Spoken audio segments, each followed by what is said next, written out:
आज हम लोग चर्चा कर रहे हैं उसी प्रक्रिया पर जिस पर हम पिछले लगातार 3 दिनों से काम कर रहे हैं, मतलब भारत के संविधान निर्माण की प्रक्रिया पर।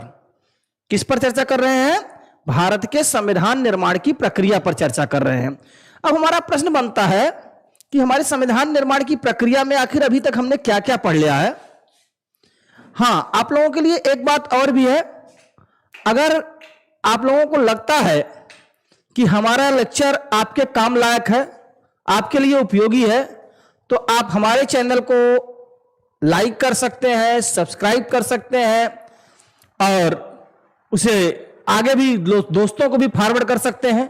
साथ ही साथ अगर आपको पीडीएफ नोट्स चाहिए, टेस्ट सीरीज चाहिए, तो हमारे टेलीग्राम चैनल से भी जुड़ सकते हैं। तो आज की बात अब हम शुरू करते हैं। पहले 5 मिनट प्रक्रियागत तरीके से, जैसे हमने पिछले कई लेक्चरों में देखा था, सबसे पहले हम 5 मिनट तक चर्चा करेंगे पिछली क्लासेस की रिवीजन पर।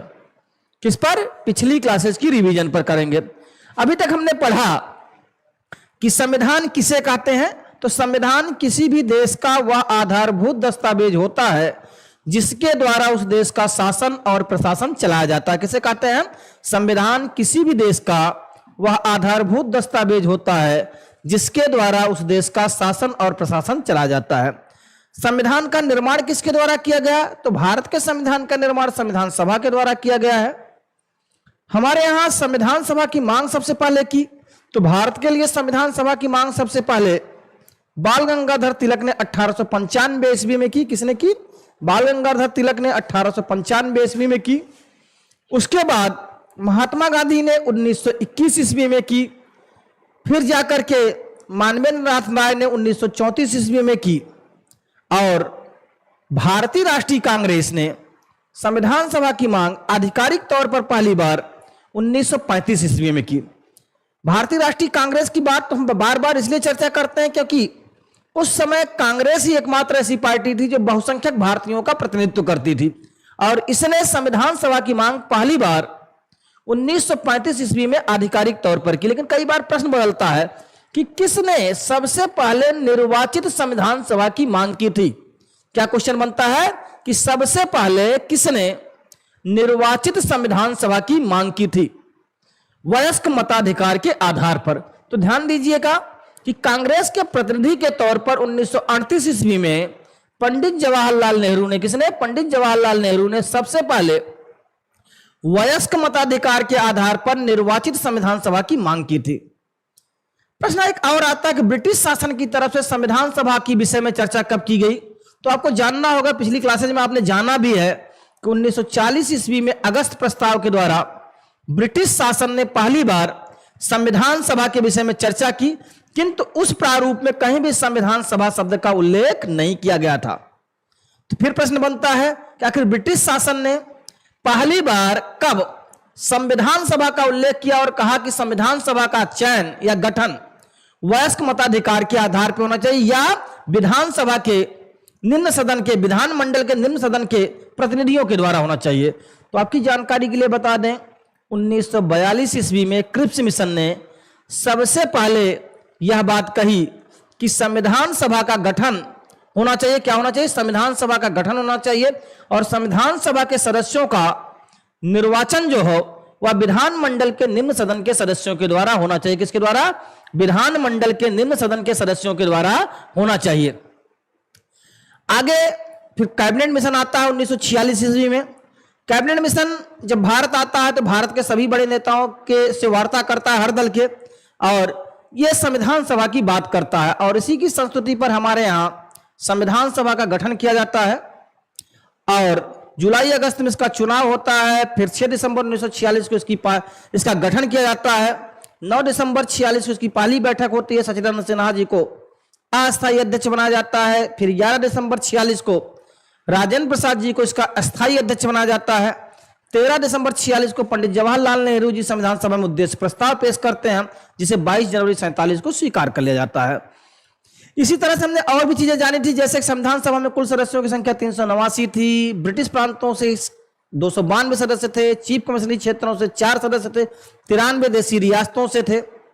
हमने आपको बताया भी था कि आजादी के बाद भारत की संविधान सभा में केवल 299 सदस्य शेष बचे और इन्हीं 299 सदस्य संविधान सभा ने ही भारत के संविधान का निर्माण किया है। किसने? इसी 299 सदस्यीय संविधान सभा ने ही भारत के संविधान का निर्माण किया है। किसने? 299 सदस्यीय संविधान सभा ने ही भारत के संविधान का भी निर्माण किया है। इसके बाद संविधान पर हमारे 284 सदस्यों का हस्ताक्षर है। हमने आपको बताया था कि हमारी संविधान सभा में महिला सदस्यों की संख्या 15 थी और उन 15 के नाम भी बता दिए थे, जबकि पहली बैठक में केवल 10 महिलाएं ही थी, उनके 10 नाम भी मैंने आपको बता दिए थे। हमने आपको कहा था संविधान सभा में एससी सदस्यों की संख्या 26 थी और एसटी सदस्यों की संख्या 33 थी, लेकिन संविधान सभा में एससी और एसटी के लिए कोई भी आरक्षण नहीं था। मैंने आपको कहा था कि संविधान सभा में एससी और एसटी के लिए कोई भी आरक्षण नहीं था। तो आरक्षण किसके लिए था संविधान सभा में? केवल मुस्लिमों के लिए और सिखों के लिए। मुस्लिमों के लिए 78 सीटें थी, सिखों के लिए 4 सीटें थी और शेष सीटें सामान्य वर्ग के लोगों के लिए आरक्षित थी। अभी तक की चर्चा के बाद हमने प्रारूप समिति की चर्चा की, संविधान सभा की कुछ समितियों की चर्चा कर चुके हैं, कुछ उप समितियों की चर्चा कर चुके हैं। आज हम अपने लेक्चर में, क्योंकि आज लेक्चर काफी देर से हो चुका है, तो हम एक टॉपिक को जो उठाने जा रहे हैं वो है संविधान सभा का अधिवेशन या सत्र। तो जैसा कि आप सभी जानते हैं दोस्तों, अगर आपसे प्रश्न पूछा जाता है कि संविधान सभा के कुल कितने सत्र या अधिवेशन हुए थे, क्या प्रश्न बनता है कि संविधान सभा में कुल कितने सत्र या अधिवेशन आयोजित किए गए थे, तो आपका उत्तर होना चाहिए कि संविधान सभा के कुल 12 सत्र या अधिवेशन आयोजित किए गए थे। कितने? संविधान सभा के कुल 12 सत्र या अधिवेशन आयोजित किए गए थे। कितने? 12। आपके प्रश्न क्या होने चाहिए कि संविधान सभा के कुल 12 सत्र या अधिवेशन आयोजित किए गए थे। कितने? 12। लेकिन अगर यही प्रश्न बन जाए कि संविधान बनने से पहले, क्या प्रश्न बन जाए कि संविधान बनने से पहले संविधान सभा के कुल कितने सत्र या अधिवेशन आयोजित किए गए थे, तो आपका उत्तर होगा कि संविधान बनने से पहले संविधान सभा के कुल 11 सत्र या अधिवेशन आयोजित किए गए थे। कितने? 11 सत्र या अधिवेशन आयोजित किए गए थे। मतलब संविधान सभा के कुल सत्र हुए थे 12, लेकिन संविधान बनने से पहले संविधान सभा के कितने सत्र आयोजित किए गए थे? 11। क्योंकि हमारा संविधान 26 नवंबर 1949 को ही बन गया था, जबकि लागू हुआ था 26 जनवरी 1950 को। तो 26 नवंबर 1949 से पहले, कहां? 26 नवंबर 1949 तक कुल आयोजित किए गए सत्र थे 11। कितने सत्र आयोजित किए गए थे? 11। जबकि 26 नवंबर 49 के बाद एक ही सत्र आयोजित किया गया, वह था 12वां सत्र, और यह आयोजित किया गया था 24 जनवरी 1950 को। कब आयोजित किया गया था? 24 जनवरी 1950 ईस्वी को। दोस्तों, जैसा कि आप जानते हैं कि संविधान सभा के सत्रों के विषय में किताबों में बहुत कुछ मिलता नहीं है, लेकिन प्रश्न लगातार एग्जामों में बन रहे हैं। अलग अलग एग्जामों में, यूपीएससी में, यूपीपीएससी के साथ साथ स्टेट लेवल की परीक्षाओं में, वनडे एग्जाम्स में भी क्वेश्चंस बन रहे हैं लगातार इस सत्र से। तो हमारा पहला ही प्रश्न आज का बनता है कि संविधान सभा का पहला सत्र, क्या क्वेश्चन बन रहा है कि संविधान सभा का पहला सत्र कब आयोजित किया गया था? क्या क्वेश्चन है आज का? आज का पहला प्रश्न है कि संविधान सभा का पहला सत्र कब आयोजित किया गया था। क्या क्वेश्चन है कि संविधान सभा का पहला सत्र कब आयोजित किया गया था? तो आपकी जानकारी के लिए बता दूं, संविधान सभा का पहला सत्र 19 दिसंबर 46 से, कहां से? 19 दिसंबर 46 से 23 दिसंबर 46 तक आयोजित किया गया था। कब? संविधान सभा का पहला सत्र जो आयोजित किया गया था, क्या है? संविधान सभा का पहला सत्र वह 9 दिसंबर 46 से, कहां से? 9 दिसंबर 46 से। संविधान सभा का पहला सत्र 9 दिसंबर 46 से 23 दिसंबर 46 के बीच आयोजित किया गया था। कहां से? 9 दिसंबर 46 से 23 दिसंबर 46 के बीच आयोजित किया गया था। आपकी जानकारी के लिए बताऊं कि इस पहले सत्र के दौरान कुछ काम भी हुए थे। जैसे इसी पहले सत्र के दौरान ही संविधान सभा का अस्थायी अध्यक्ष चुना गया था। पहले सत्र के दौरान ही 9 दिसंबर 1946 को डॉक्टर सत्येंद्र सिन्हा को संविधान सभा का अस्थायी अध्यक्ष चुना गया और 11 दिसंबर 1946 को डॉक्टर राजेंद्र प्रसाद को सर्वसम्मति से संविधान सभा का अस्थायी अध्यक्ष बनाया गया। क्या बनाया गया? संविधान सभा का अस्थायी अध्यक्ष बनाया गया। एक और क्वेश्चन बनता है कि किस सत्र के दौरान उद्देश्य प्रस्ताव को पेश किया गया था। अब आप देख रहे हैं कि पहला सत्र है 9 दिसंबर 46 से, कहां से है? 9 दिसंबर 46 से 23 दिसंबर 46 तक। कहां तक? 9 दिसंबर 46 से 23 दिसंबर 46 तक। और उद्देश्य प्रस्ताव कब पेश किया गया था? तो दिसंबर 1946 को। तो इसी पहले सत्र के दौरान ही, क्या है? इसी पहले सत्र के दौरान ही पंडित जवाहरलाल नेहरू ने संविधान सभा में एक उद्देश्य प्रस्ताव पेश किया था। हालांकि यह उद्देश्य प्रस्ताव आगे के सत्र में पारित होगा, लेकिन उद्देश्य प्रस्ताव कब पेश किया गया था? तो पहले सत्र के दौरान ही 13 दिसंबर 1946 को पंडित जवाहरलाल नेहरू ने संविधान सभा में जो है उद्देश्य प्रस्ताव पेश किया गया था। आगे की कहानी आप जानते हैं। क्या उद्देश्य प्रस्ताव 22 जनवरी 47 को स्वीकार कर लिया गया। यही उद्देश्य प्रस्ताव आगे चल करके भारत के संविधान की प्रस्तावना बना। इसीलिए हम प्रस्तावना को एक और नाम से भी जानते हैं, और क्या कहते हैं? उद्देशिका कहते हैं। क्या कहते हैं? उद्देशिका कहते हैं। आप लोगों की जानकारी के लिए एक चीज और बताना चाहते हैं। इसी पहले सत्र के दौरान भारत के राजाओं को मोटिवेट करने के लिए, किसके?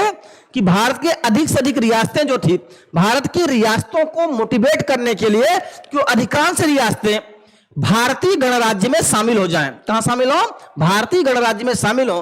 तो इसी पहले सत्र के दौरान ही राजाओं को या देशी रियासतों को भारतीय गणराज्य में शामिल करने के लिए एक नरेश मंडल का गठन किया गया था। किसका गठन किया गया था? नरेश मंडल का गठन किया गया था।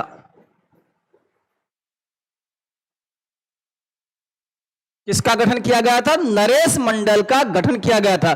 प्रश्न बनता है कि नरेश मंडल का गठन किस सत्रीय अधिवेशन के दौरान किया गया था? तो आपका उत्तर होगा नरेश मंडल का गठन प्रथम सत्रीय अधिवेशन के दौरान किया गया था। और आपकी जानकारी के लिए बता दें, इसी अधिवेशन के दौरान प्रक्रिया या नियम समिति का भी गठन किया गया था।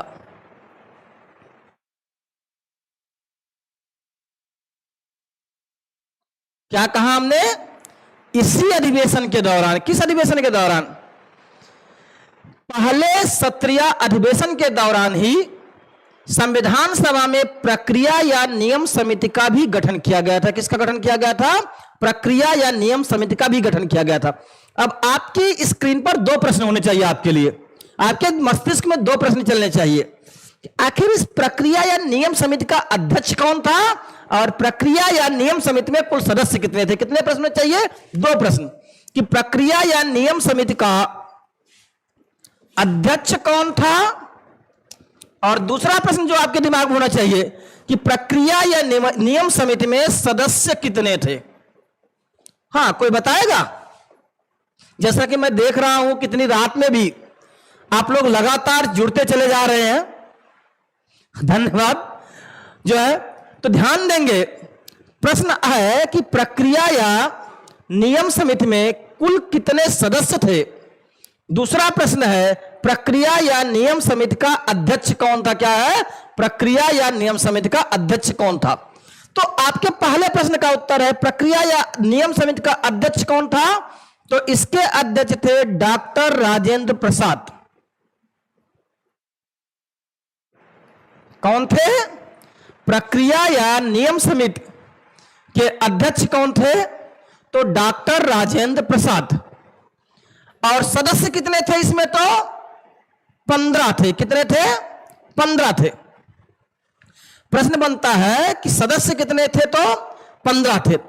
अभी मैं देख पा रहा हूं कि कमेंट आया हुआ है स्क्रीन पर, और कमेंट ये है कि नरेश मंडल क्या होता है। हाँ, जिसका भी कमेंट है उनका नाम पूरा क्लियर नहीं हो पा रहा है। जो है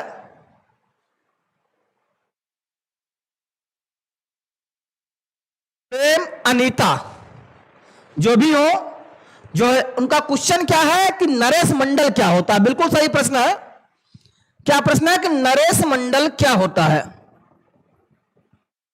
नरेश का मतलब होता है राजा, और राजाओं को, जो भारत में देशी रियासतें, मैंने पहले बताया, देशी रियासतों को संगठित करने के लिए एक संगठन बनाया गया था, एक टीम बनाई गई थी, और उस टीम के जो सदस्य थे, जिनको बनाया गया था, जो उसका नेतृत्व कर रहे थे, जिसमें राजाओं का एक ग्रुप था, उसे नरेश मंडल कहा गया। और नरेश मंडल का गठन प्रथम सत्रीय अधिवेशन के दौरान किया गया था, जिससे अधिक से अधिक देशी रियासतें, क्योंकि आपको पता होगा आजादी के समय हमारे देश में 552 से अधिक देशी रियासतें थी। क्या है, आजादी के समय से पहले हमारे देश में 552 से अधिक देशी रियासतें थी, और आजादी तक बची कितनी थी, 3, क्योंकि आजादी के बाद केवल 3 ही देशी रियासतें बची थी, जूनागढ़, हैदराबाद और जम्मू कश्मीर।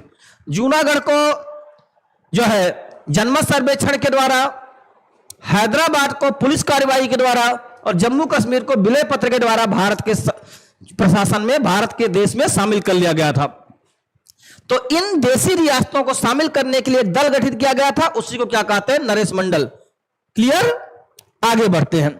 तो हमने बताया कि प्रथम सत्रीय अधिवेशन जो था, जो 9 दिसंबर से 23 दिसंबर 46 तक चला था। कहां से, 9 दिसंबर से 23 दिसंबर 46 तक चला था। इसमें कुछ काम हुए थे। पहला, अस्थायी अध्यक्ष चुना गया 9 दिसंबर 46 को। दूसरा, 11 दिसंबर 46 को अस्थायी अध्यक्ष चुना गया। तीसरा, 13 दिसंबर को उद्देश्य प्रस्ताव पेश किया गया। और चौथा प्रश्न जो है कि इसी में एक नरेश मंडल का गठन किया गया। क्या है, इसी में एक नरेश मंडल का गठन किया गया, जो देशी रियासतों को जोड़ने के लिए किया गया था। और पांचवा, इसी अधिवेशन में प्रक्रिया या नियम समिति का गठन किया गया, जिसके अध्यक्ष डॉक्टर राजेंद्र प्रसाद थे, और जिसमें सदस्यों की संख्या थी 15। क्या थी, 15। आगे बढ़ते हैं, थोड़ा और जानते हैं।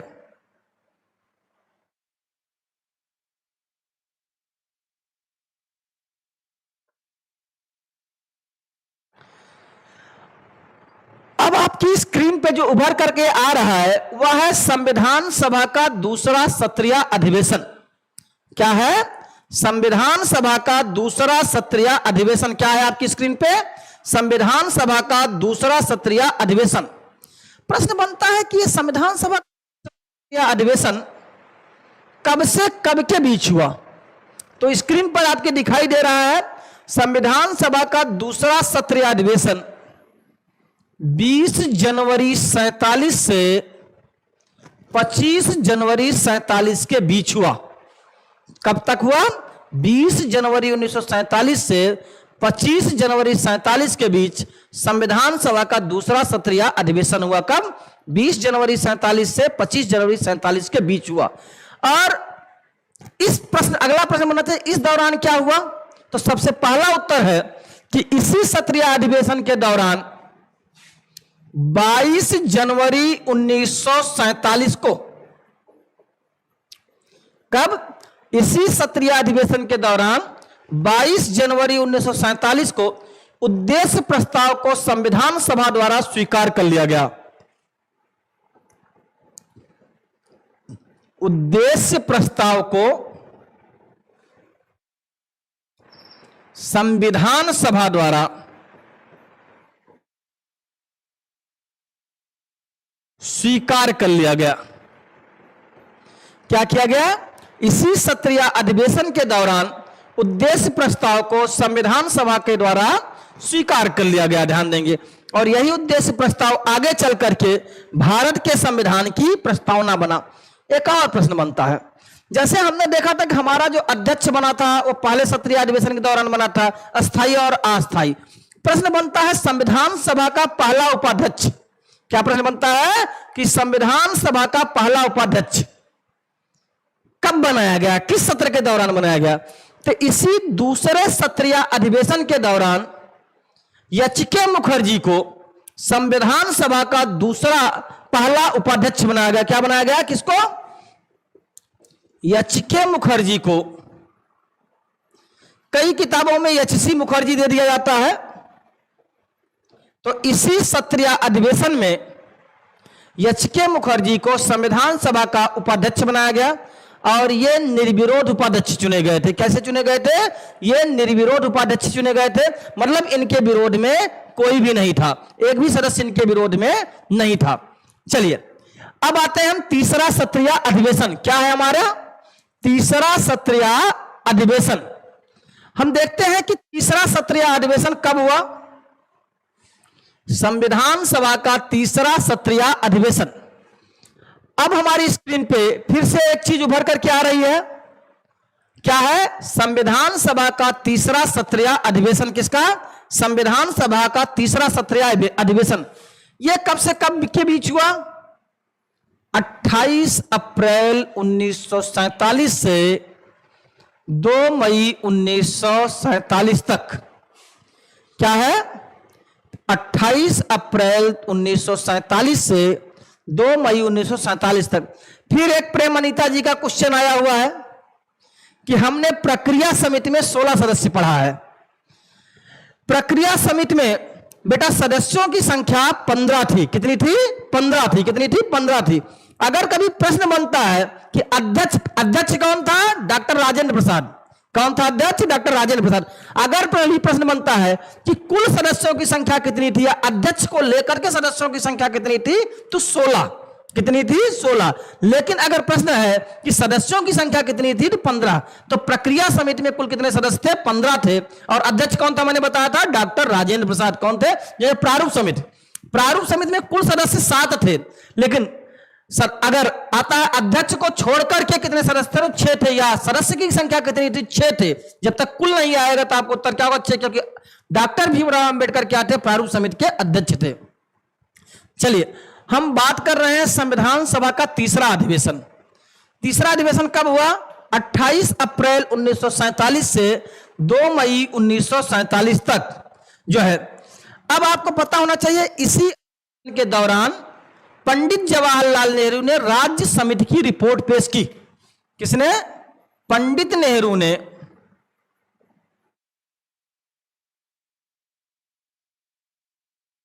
राज्य समिति की रिपोर्ट पेश की। कल हमने बताया था कि एक प्रांतीय संघीय समिति थी जिसके अध्यक्ष कौन थे? पंडित जवाहरलाल नेहरू थे। तो उसकी रिपोर्ट पंडित नेहरू ने किस सत्र या अधिवेशन के दौरान पेश की? तो इसी सत्र या अधिवेशन के दौरान पेश किया। और इसी सत्र या अधिवेशन के दौरान मूल अधिकार समिति ने, किसने? मूल अधिकार समिति ने अपनी अंतरिम रिपोर्ट पेश की।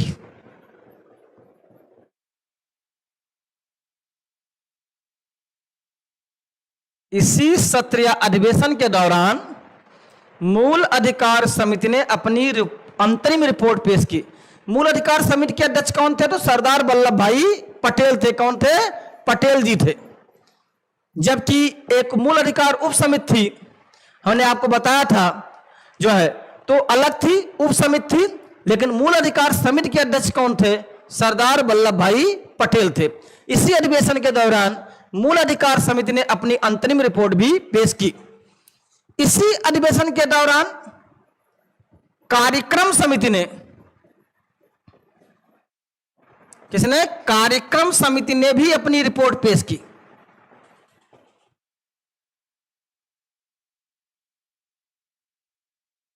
क्या है? इसी अधिवेशन के दौरान कार्यक्रम समिति ने भी अपनी रिपोर्ट पेश की। कार्यक्रम समिति का अध्यक्ष कौन था अगर प्रश्न बन जाए तो? के.एम. मुंशी।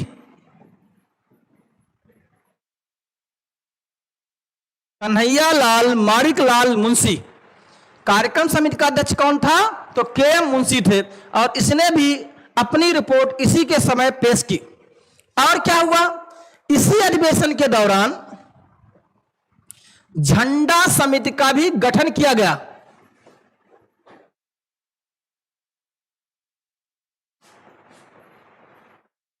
किसका? इसी अधिवेशन के दौरान। दिखाई दे रहा है ना आप लोगों को? इसी अधिवेशन के दौरान झंडा समिति का भी गठन किया गया। इसकी जिम्मेदारी थी कि वह देश के लिए एक तिरंगा झंडा बनाए। इस समिति में कुल 13 सदस्य थे। कितने? इस समिति में कुल 13 सदस्य थे, लेकिन इसके अध्यक्ष राजेंद्र प्रसाद थे। इस समिति में कुल 13 सदस्य थे, किंतु इसका अध्यक्ष कौन था? तो इसके अध्यक्ष डॉक्टर राजेंद्र प्रसाद थे।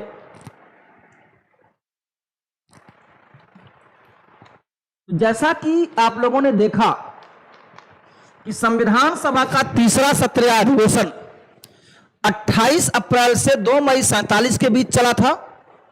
इसी के दौरान पंडित नेहरू ने राज्य समिति की रिपोर्ट पेश की, वल्लभ भाई पटेल ने मूल अधिकार समिति की अपनी अंतरिम रिपोर्ट पेश की, के.एम. मुंशी ने कार्यक्रम समिति पर अपनी रिपोर्ट पेश की और एक झंडा समिति का गठन किया गया जिसमें कुल 13 सदस्य थे और जिसका अध्यक्ष डॉक्टर राजेंद्र प्रसाद को बनाया गया था। चलिए अब आते हैं हम चौथे सत्रीय अधिवेशन में। कहां पर? चौथे सत्रीय अधिवेशन में। चलिए देखते हैं कि चौथा सत्रीय अधिवेशन हमारा क्या था। क्या प्रश्न बनता है? फिर हमारा प्रश्न उभर रहा है स्क्रीन पर। संविधान सभा का चौथा सत्रीय अधिवेशन, एक क्वेश्चन बनता है, संविधान सभा का चौथा सत्रीय अधिवेशन कब हुआ जो है?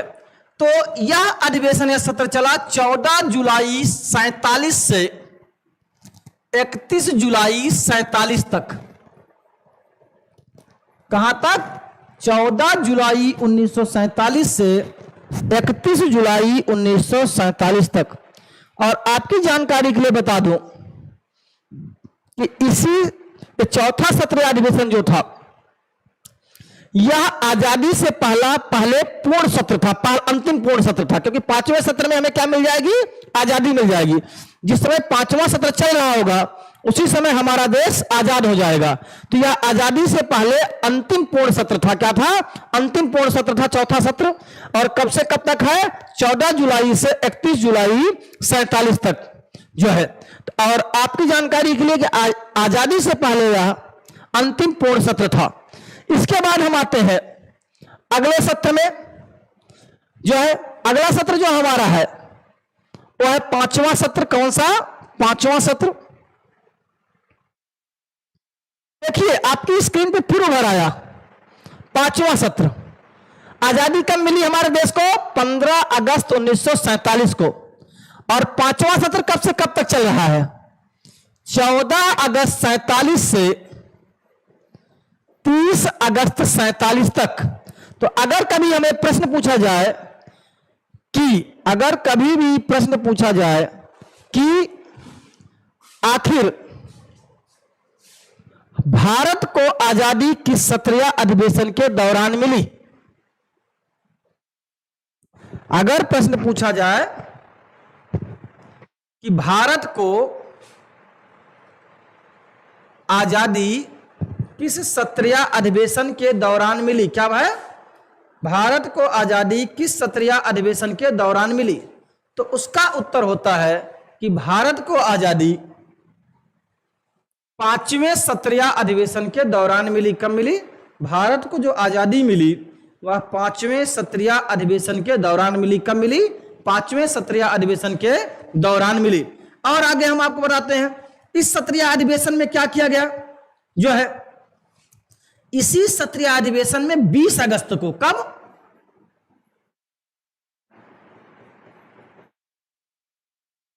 इसी सत्रीय अधिवेशन में 20 अगस्त को संघ समिति की दूसरी रिपोर्ट पेश की गई। संघ समिति की दूसरी रिपोर्ट पेश की गई। इसी सत्रीय अधिवेशन के दौरान 20 अगस्त 1947 को संघ समिति की दूसरी रिपोर्ट पेश की गई। क्या हुआ? संघ समिति की दूसरी रिपोर्ट पेश की गई। और इसी सत्रीय अधिवेशन के दौरान 29 अगस्त 1947 ईस्वी को प्रारूप समिति का गठन किया गया।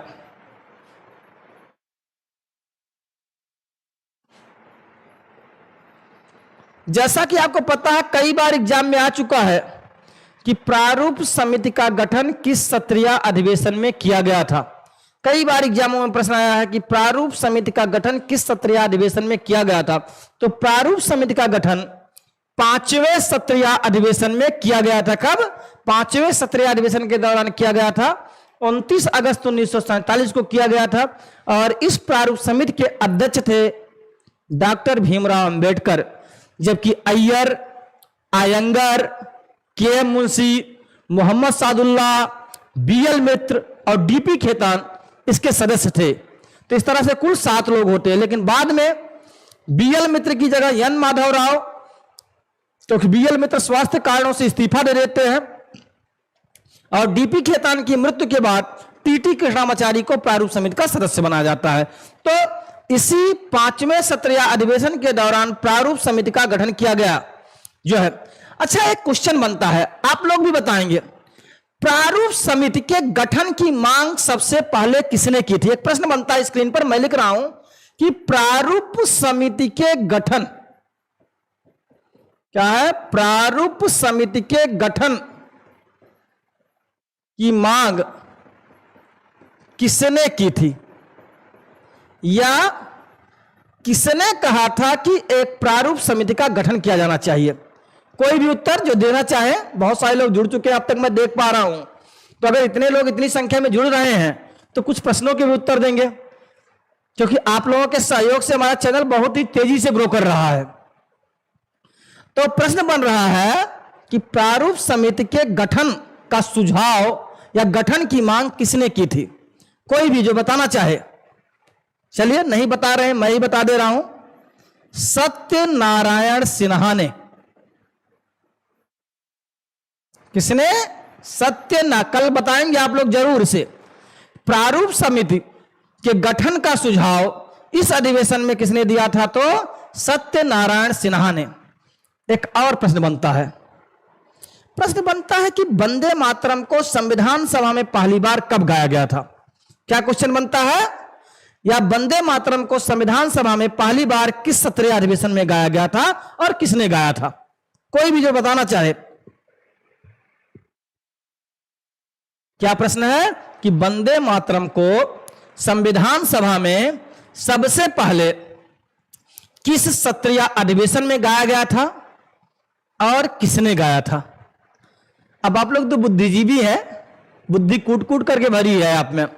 तो 5वां सत्र चल रहा है, तो आपको उत्तर तो पता है 5वें सत्र में। लेकिन बहुत सारे लोगों को पता होगा कि 24 जनवरी 1950 को, नहीं, 24 जनवरी 1950 को वंदे मातरम को भारत का राष्ट्रगीत घोषित किया गया था, राष्ट्रगीत बनाया गया था संविधान सभा के द्वारा।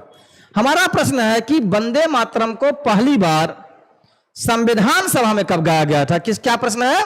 वंदे मातरम को पहली बार संविधान सभा में कब गाया गया था और किसने गाया था?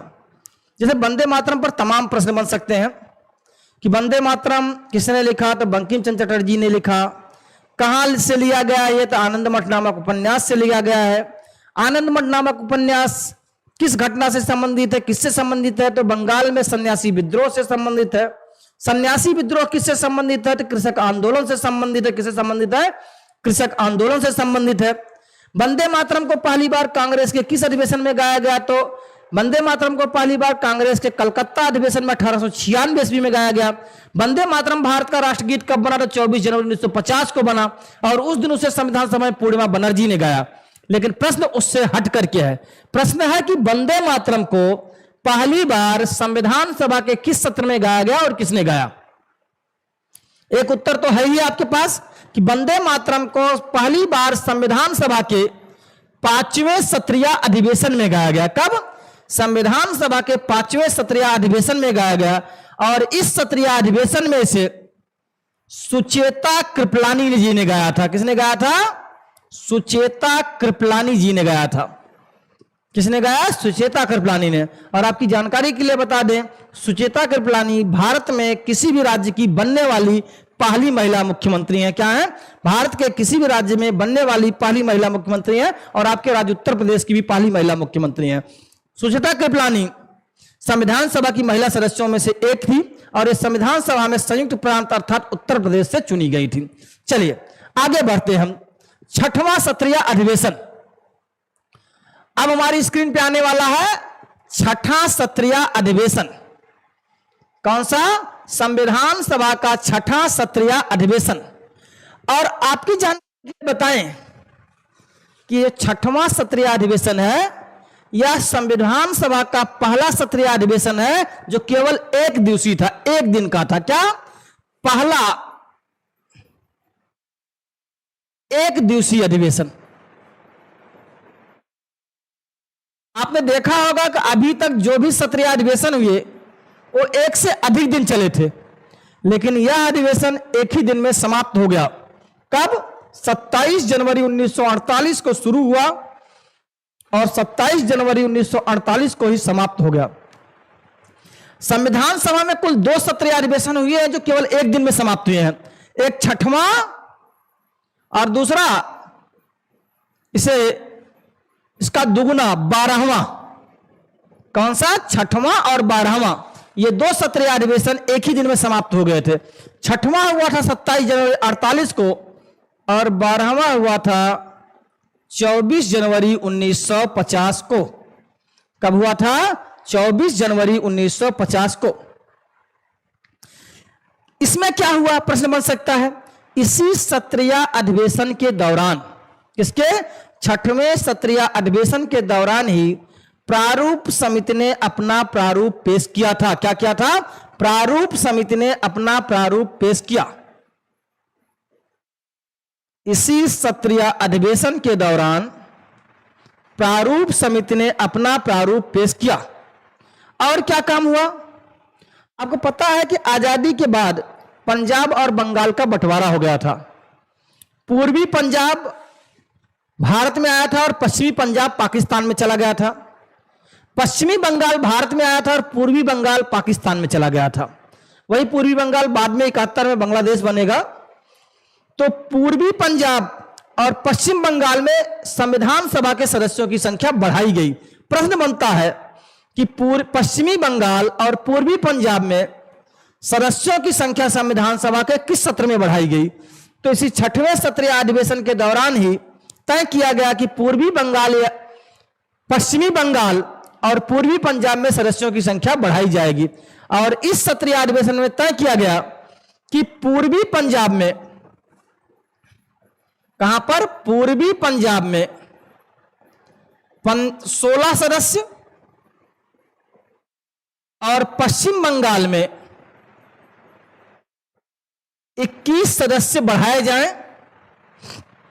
कहां? पूर्वी पंजाब में 16 सदस्य और पश्चिम बंगाल में 21 सदस्य बढ़ाए जाएं, जिससे हर प्रांत का सही तरीके से प्रतिनिधित्व संविधान सभा में संभव हो सके। क्या है? जिससे हर प्रांत का संविधान सभा में सही तरह से प्रतिनिधित्व संभव हो सके। तो यह था हमारा छठवां अधिवेशन। कौन सा? छठवां अधिवेशन। अब हमारी स्क्रीन पे आने जा रहा है 7वां अधिवेशन। कौन सा? 7वां अधिवेशन।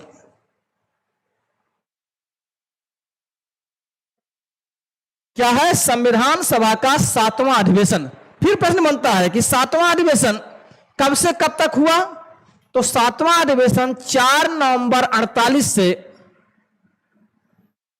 क्या है? 7वां अधिवेशन 4 नवंबर 48 से 8 जनवरी 49 के मध्य हुआ। कब से कब के बीच? 4 नवंबर 48 से 8 जनवरी 49 के मध्य हुआ। किसके? 8 जनवरी 49 के मध्य हुआ जो है। इसमें क्या किया गया? इस अधिवेशन के दौरान ही डॉक्टर भीमराव अंबेडकर ने, क्या है? इस अधिवेशन के दौरान ही डॉक्टर भीमराव अंबेडकर ने दूसरी बार संविधान सभा का प्रारूप पेश किया। क्या है? इस अधिवेशन के दौरान ही दूसरी बार संविधान का प्रारूप पेश किया। क्या कहा हमने? इसी अधिवेशन के दौरान ही डॉक्टर भीमराव अंबेडकर ने दूसरी बार संविधान का प्रारूप पेश किया। क्या किया? संविधान का प्रारूप पेश किया। अब आते हैं हम अगले सत्रीय अधिवेशन पर। अगला है हमारा 8वां सत्रीय अधिवेशन। कितना है? 8वां सत्रीय अधिवेशन। प्रश्न आता है कि 8वां या 17वां अधिवेशन कब से कब तक चला। तो 8वां 17वां अधिवेशन 16 मई 1949 से 16 जून 1949 तक चला था। कहां तक? 8वां 17वां अधिवेशन 16 मई 1949 से 16 जून जो है 1949 तक चला। जो है जीनियस कोचिंग की तरफ से कमेंट आ रहा है कि good evening, very good evening. आप जो भी हैं हमारे चैनल को देखते रहिए और अपनी जानकारियों को बढ़ाते रहिए। मैं आज आपको जो भी जानकारी दे रहा हूं वह कहीं ना कहीं से आपको 15, 20, 25 किताबों को लेने के बाद मिल पाएगी, क्योंकि आपने पढ़ा होगा ऐसा नहीं पढ़ा होगा, या आप कोचिंग से हैं तो पढ़ा भी रहे होंगे। लेकिन मैं फिर से कह रहा हूं कि सत्रों पर, संविधान सभा के सत्रों पर आपने इतनी गहराई से इससे पहले नहीं पढ़ा होगा, और अगर पढ़ा होगा तो कमेंट बॉक्स में यस लिखिए। जो है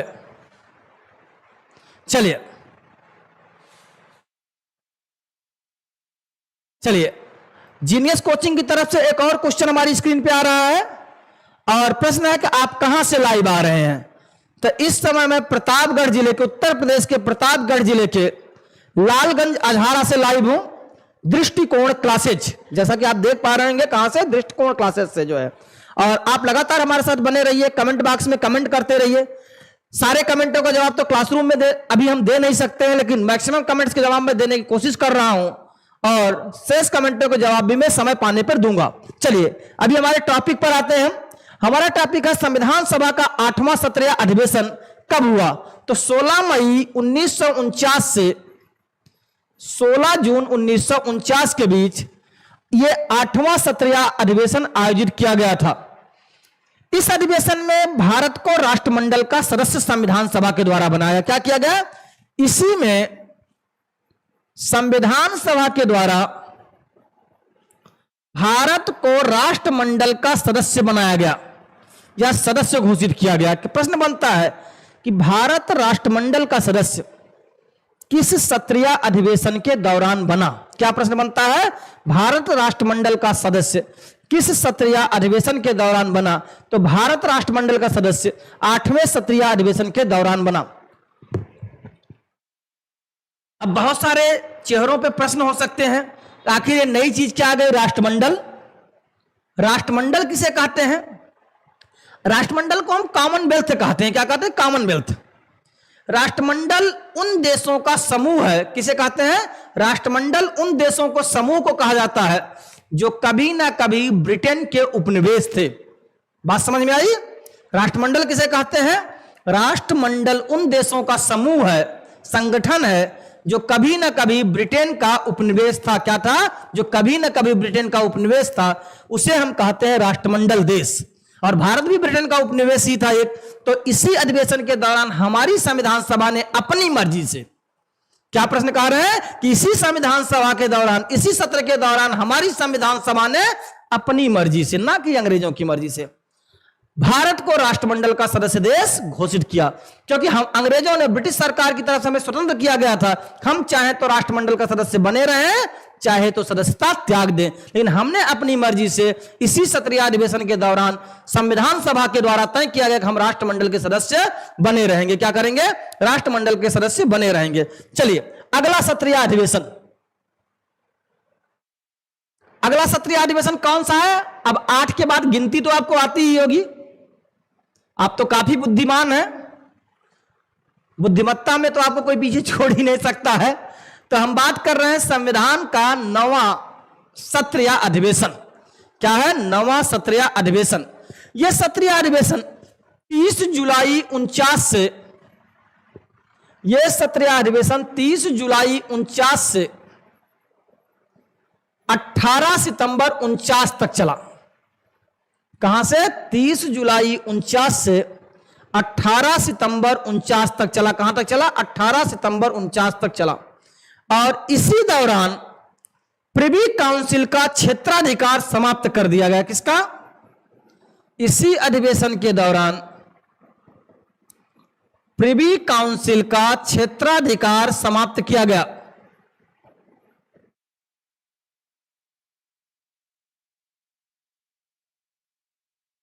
प्रश्न बनता है कि प्रिवी काउंसिल का क्षेत्राधिकार किस सत्रीय अधिवेशन के दौरान समाप्त किया गया? तो 9वें सत्रीय अधिवेशन के दौरान प्रिवी काउंसिल का क्षेत्राधिकार समाप्त किया गया।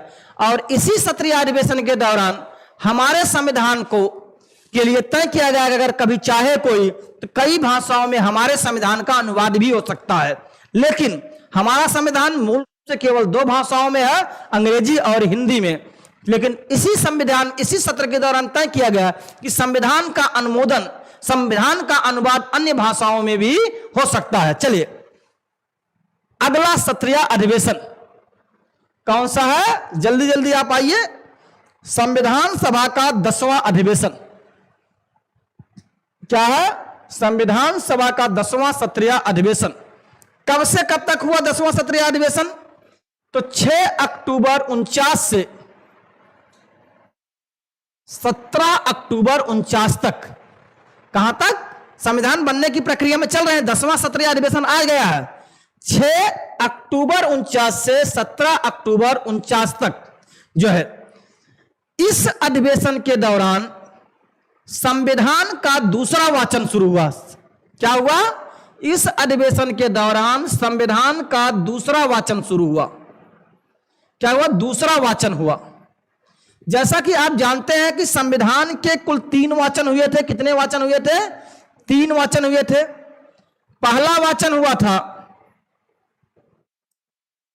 4 नवंबर से 9 नवंबर। दूसरा वाचन हुआ था 15 नवंबर 48 से 17 अक्टूबर 49 तक। ये 48 में हुए थे पहला वाचन, ध्यान देंगे दोनों। पहला 4 नवंबर 48 से 9 नवंबर 48, दूसरा 15 नवंबर 48 से 17 अक्टूबर 49, और तीसरा वाचन हुआ था 14 नवंबर 49 से 26 नवंबर 49 तक।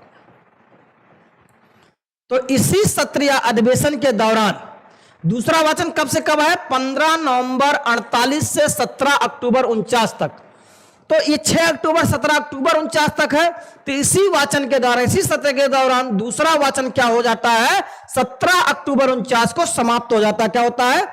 इसी 10वें सत्रीय अधिवेशन के दौरान संविधान सभा का दूसरा वाचन समाप्त हो जाता है। और क्या होता है? एक सबसे महत्वपूर्ण बात होती है, क्लास को जल्दी जल्दी हम आगे बढ़ाते हैं। इसी सत्रीय अधिवेशन के दौरान ही संविधान सभा के द्वारा उद्देशिका को अंतिम रूप प्रदान किया जाता है। किसको? इसी सत्रीय अधिवेशन के दौरान उद्देशिका को अंतिम रूप प्रदान किया जाता है।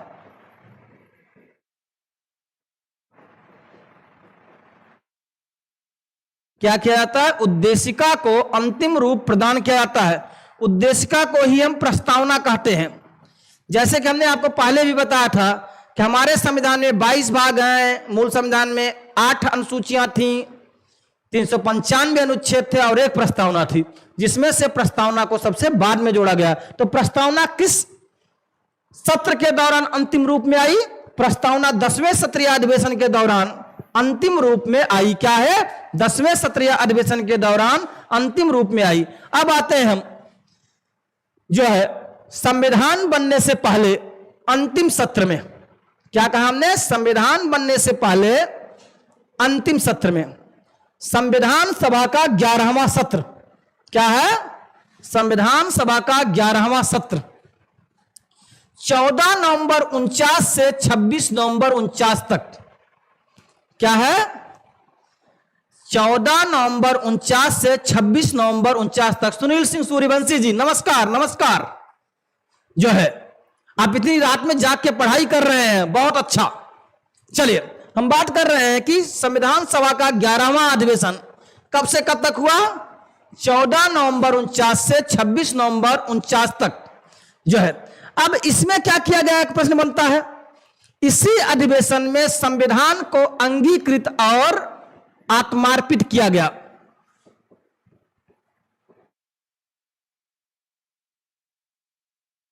अंगीकृत किया गया, क्या किया गया? मतलब इसी 11वें सत्र के दौरान ही भारत का संविधान बनकर के तैयार हो गया। क्या हो गया? भारत का संविधान बनकर तैयार हो गया। और इसी सत्र के दौरान ही 395 अनुच्छेदों में से 15 अनुच्छेदों को 26 नवंबर 49 को ही लागू कर दिया गया। क्या कहा हमने? इसी सत्र या अधिवेशन के दौरान कुल 395 अनुच्छेदों में से 15 अनुच्छेदों को 26 नवंबर 1949 को लागू कर दिया गया। तो संविधान सभा के 11वें सत्र में संविधान बनकर के तैयार हो गया, इसे अंगीकृत कर लिया गया और 15 अनुच्छेदों को इसी सत्र या अधिवेशन के दौरान लागू भी कर दिया गया। क्या कर दिया गया? लागू भी कर दिया गया। अब आते हैं हम, और इसमें और क्या काम हुआ था? तीसरा वाचन। संविधान सभा का तीसरा वाचन भी इसी सत्र या अधिवेशन के दौरान हुआ। अब आते हैं हम अंतिम सत्र या अधिवेशन पर। और आपको मैंने आपकी जानकारी के लिए पहले ही बताया था कि संविधान सभा के कुल 2 सत्र या अधिवेशन थे जो एक दिवसीय थे। क्या थे? एक दिवसीय थे। 6वां सत्र या अधिवेशन और 12वां सत्र या अधिवेशन। 12वां सत्र या अधिवेशन जो था, क्या है? 12वां सत्र या अधिवेशन जो था वह 24 जनवरी 1950 को आयोजित किया गया। कब? 24 जनवरी 1950 को आयोजित किया गया। ममता गुप्ता जी नमस्कार। अच्छा, आपने लिखा कि आपने लालगंज में हमसे पढ़ा है जो है ऑफलाइन। बहुत अच्छा, अब ऑनलाइन भी पढ़ लीजिए और जो कुछ छूटा हुआ था उसे कवर कर लीजिए, क्योंकि ऑफलाइन की बैचेस के साथ हमारे साथ एक समस्या होती थी टाइम पीरियड की, कि हम टाइम के साथ उस बैच को कंप्लीट करना होता है, लेकिन यहां पर हम कंप्लीट कोर्स को दे रहे हैं। हालांकि मैं आज भी ऑनलाइन की अपेक्षा ऑफलाइन को ज्यादा बेहतर मानता हूं, क्योंकि ऑफलाइन जो है वह चौराहा है जहां पर आप कहीं से भी अपनी गाड़ी ला सकते हैं। अगर ट्रेन ड्राइवर नहीं है तो फिर कुछ गाड़ी का एक्सीडेंट कर, लेकिन ऑनलाइन वन वे है, कोई भी कहीं से भी जाके पढ़ा सकता है। अनट्रेन ड्राइवर भी डिवाइडर बना हुआ है, एक तरफ गाड़ी ले जा सकता है, लेकिन फिर भी शिक्षा की हर विधियां बेहतर हैं। आप अगर ऑफलाइन नहीं आ पा रहे हैं, ऑनलाइन आ रही हैं, तब भी आपका स्वागत है। ठीक है ममता जी, चलिए हम बात कर रहे हैं संविधान सभा का 12वां सत्र या अधिवेशन। क्या है? 12वां सत्र या अधिवेशन। संविधान सभा का 12वां सत्र या अधिवेशन 24 जनवरी 1950 को आयोजित किया गया था। और इसी अधिवेशन के दौरान भारत के संविधान पर संविधान सभा के सदस्यों ने हस्ताक्षर किया। क्या किया? इसी अधिवेशन के दौरान भारत के संविधान पर संविधान सभा के सदस्यों ने हस्ताक्षर किया। कुल कितने सदस्यों ने हस्ताक्षर किया? तो 284 सदस्यों ने। भारत के संविधान पर कुल कितने सदस्यों का हस्ताक्षर है? तो 284 सदस्यों का हस्ताक्षर है। कितने सदस्यों का? 284 सदस्यों का हस्ताक्षर है। तो इसी सत्र या अधिवेशन के दौरान कुल 284 सदस्यों ने हस्ताक्षर किया। और क्या हुआ? इसी सत्र या अधिवेशन के दौरान संविधान सभा ने 24 जनवरी 1950 को ही जनगण मन को भारत का राष्ट्रगान और वंदे मातरम को भारत का राष्ट्रगीत घोषित किया। और इस दिन संविधान सभा में जनगण मन और वंदे मातरम दोनों को ही पूर्णिमा बनर्जी ने गाया, जो संविधान सभा की एक सदस्य थी। और इसी सत्र या अधिवेशन के दौरान संविधान सभा को भंग कर दिया गया। क्या किया गया? संविधान सभा को भंग कर दिया गया। क्या कर दिया गया? इसी सत्र या अधिवेशन के दौरान संविधान सभा को भंग कर दिया गया। इसी सत्र या अधिवेशन के दौरान ही संविधान सभा के सदस्यों ने सर्वसम्मत से, कैसे? निर्विरोध सर्वसम्मत से डॉक्टर राजेंद्र प्रसाद को भारत का राष्ट्रपति निर्वाचित किया। तो इस तरह से हमने संविधान सभा के 12वें सत्र को पढ़ लिया। अगर आपको क्लासेस पसंद आ रही हैं तो आप उस पर कमेंट करिए, लाइक भी कर सकते हैं, इच्छा हो तो सब्सक्राइब भी कर सकते हैं आगे के लेक्चर्स के लिए, और साथ ही साथ अपने दोस्तों में भी फॉरवर्ड कर सकते हैं।